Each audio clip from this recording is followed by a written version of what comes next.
মুহূর্তে আমরা সরাসরি নিউজ রুমে যাব, সেখানে আমাদের প্রতিনিধি এবং সহকর্মী রয়েছে মর্তুজা। মর্তুজা, এই মুহূর্তে যে আপডেট উঠে আসছে, প্রায় 78% ভোট পড়ে গিয়েছে এবং বলা যায় যে প্রথম দফার যে ভোট সেই ভোট কিন্তু ছুঁয়ে ফেলেছে দ্বিতীয় দফার ভোট। কি বলবে বিষয়টি নিয়ে? রূপালী, এই মুহূর্তে মর্তুজার সঙ্গে যোগাযোগ বিচ্ছিন্ন, তবে যে বিষয়টা আমরা এবারে লক্ষ্য করলাম, ব্যবধানটা কিন্তু খুবই কম। প্রথম দফার সঙ্গে দ্বিতীয় দফার যে ব্যবধানটা আমরা যদি দেখি, পয়েন্ট সামথিং, অর্থাৎ পয়েন্ট সামান্য একটা ডিফারেন্স রয়েছে, 68 এবং 68 এবং 77, অর্থাৎ ব্যবধানটা খুব একটা বেশি নয়। কিন্তু সেই জায়গায় দাঁড়িয়ে কিন্তু আমরা বলতেই পারি হতে পারে একেবারে 93 একেবারে আশেপাশে, বা তার থেকেও ছাপিয়ে যেতে পারে একেবারে। এই মুহূর্তে মর্তুজা রয়েছে নিউজরুম থেকে। মর্তুজা, আমরা যেমনটা জানতে পেরেছি প্রায় 79% কাছাকাছি চলে গেছে দ্বিতীয় দফার নির্বাচনের ভোটের হার। একেবারে রূপা, অর্থাৎ কিছুক্ষণ আগে শুভেন্দু অধিকারী বলেছেন যে যদি 80% পার হয়ে যায় তাহলে বিজেপি সরকার আসবে বঙ্গে, এবং সেই কথা কিন্তু এই মুহূর্তের যে আপডেট আসছে, অর্থাৎ এই মুহূর্তের যে পার্সেন্টেজ আসছে সেই পার্সেন্টেজে সেই কথাই কিন্তু উল্লেখ করা হচ্ছে। কেননা এই মুহূর্তের যে পার্সেন্টেজ আমরা দেখেছি প্রথম ফেজের যে পার্সেন্টেজ, সেই ফেজ কিন্তু ভারতবর্ষের বিভিন্ন রাজ্যের যে রেকর্ড ছিল, অর্থাৎ অসমের রেকর্ডও ভেঙে পশ্চিমবঙ্গ রেকর্ড ভেঙেছে, এবং এত মানুষ যে ভোট দিতে বেরিয়ে আসছে সেটার কয়েকটি কারণ যদি রাজনৈতিক বিশ্লেষকরা যারা ধারণা করেছেন, সেটা প্রধান কারণ হতে পারে এসআইআর। কেননা এসআইআর এর সময় দেখা গেছে যে প্রায় কয়েক লক্ষ ভোটারের যে নাম বাদ পড়েছে, সেই নাম বাদ পড়ার কারণে তারা ভয়ে বাড়ি থেকে এসে ভোটাধিকার সাব্যস্ত করেছেন। বিশেষ করে বলা যায় মহিলা ভোটারদের সংখ্যাও কিন্তু প্রচুর পরিমাণে বৃদ্ধি পাচ্ছে। কেননা মহিলাদের জন্য বিজেপি হোক বা তৃণমূল কংগ্রেস,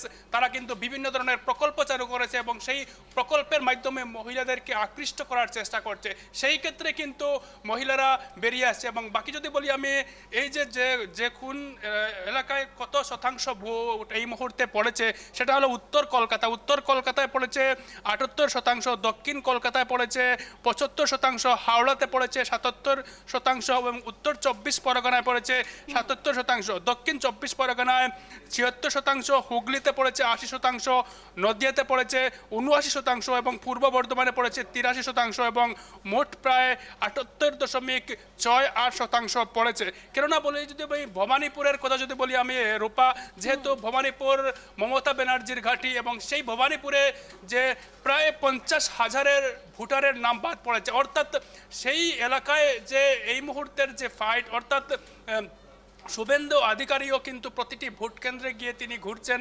অন্যদিকে মমতা বন্দ্যোপাধ্যায়ের যে দলের বিভিন্ন কর্মীরাও কিন্তু তারা ঘুরছেন।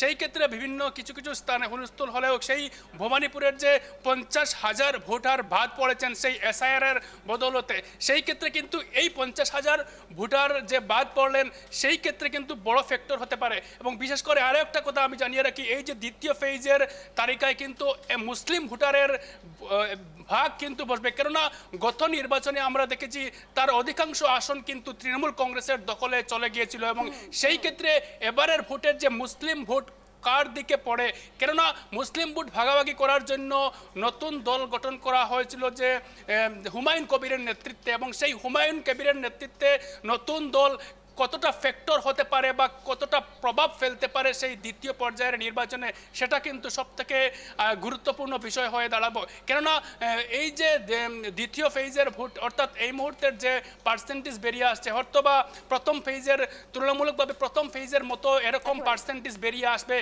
সে যখন পর্যন্ত বিকাল 5টা অবধি হয়তো বা আমরা যে ডাটা পাবো সেই 5টা অবধি কিন্তু এরকম হতে পারে। যদি এরকম হয় তাহলে বাংলায় কিন্তু কিছু একটা পরিবর্তন আসবে, এবং বাংলায় কিন্তু বৃহৎ পরিবর্তন আসার সম্ভাবনা রয়েছে। তুমি সঙ্গেই থাকো, আমরা একটু কলকাতার নজর রাখবো।